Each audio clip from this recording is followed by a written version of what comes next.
The capture of Fort Ticonderoga. In the early days of the Revolution, America did not yet have much of an army. It had anger, it had urgency, it had men with weapons and opinions in unequal supply, and in May of 1775, before independence had even been declared, a rough collection of patriots looked north at a British fort and decided to take it. My name is Benedict. No, not that one. Today, I will tell you about the capture of Fort Ticonderoga. In the spring of 1775, the Revolution was still more spark than structure. Lexington and Concord had already bloodied the air. Militia surrounded Boston. The colonies were angry, armed, and increasingly aware that protest was becoming war. But anger alone does not win wars.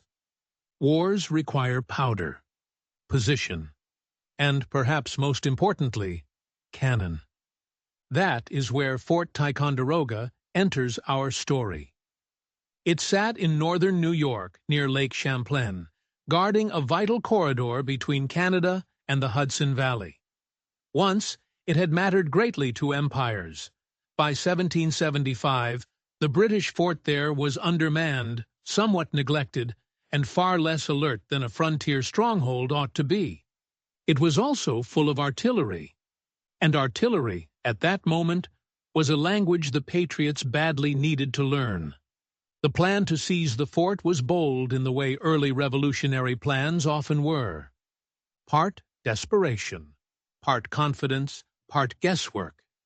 Ethan Allen and his Green Mountain Boys were among the chief actors, hard men from the New Hampshire grants, used to rough country and rougher politics. Benedict Arnold, still in his heroic phase, also arrived carrying authorization from Massachusetts to take the fort. This created an immediate problem. Two ambitious patriots, one target, and no elegant system for sorting out rank. The revolution, you should note, was not born organized. Arnold and Allen quarreled over command. Neither was especially gifted in the art of yielding.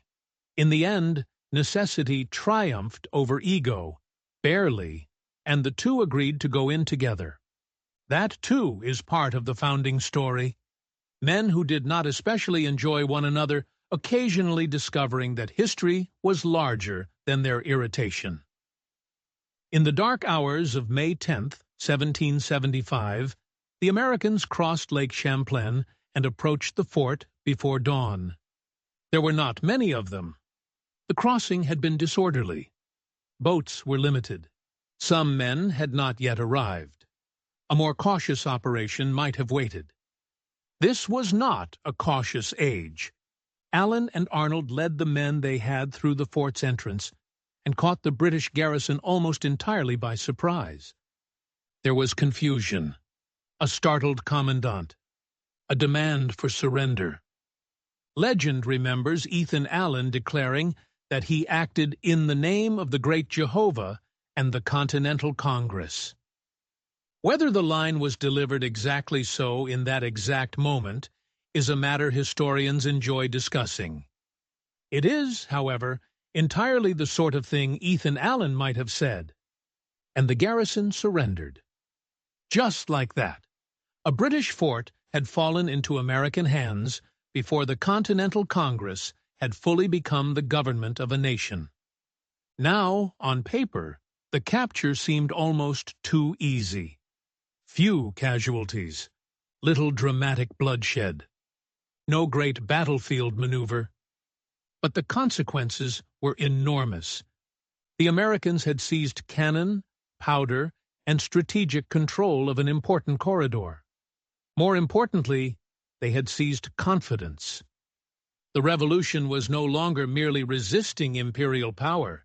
It was beginning to take initiative. That matters, because one of the great questions of 1775 was whether the colonies were simply reacting in anger, or whether they could act with purpose.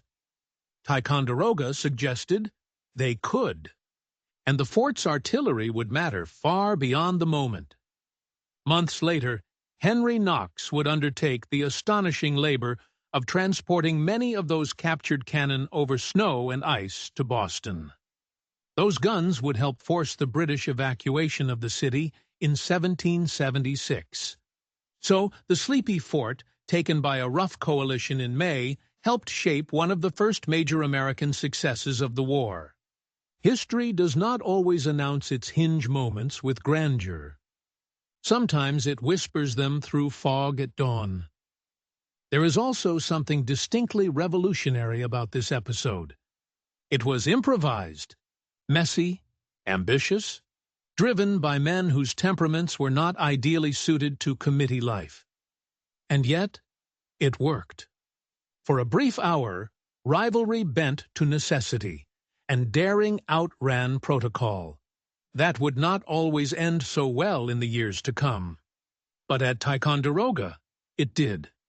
The capture of Fort Ticonderoga reminds us that the Revolution was not built by polished certainty. It was built by men willing to act, before the path was fully clear.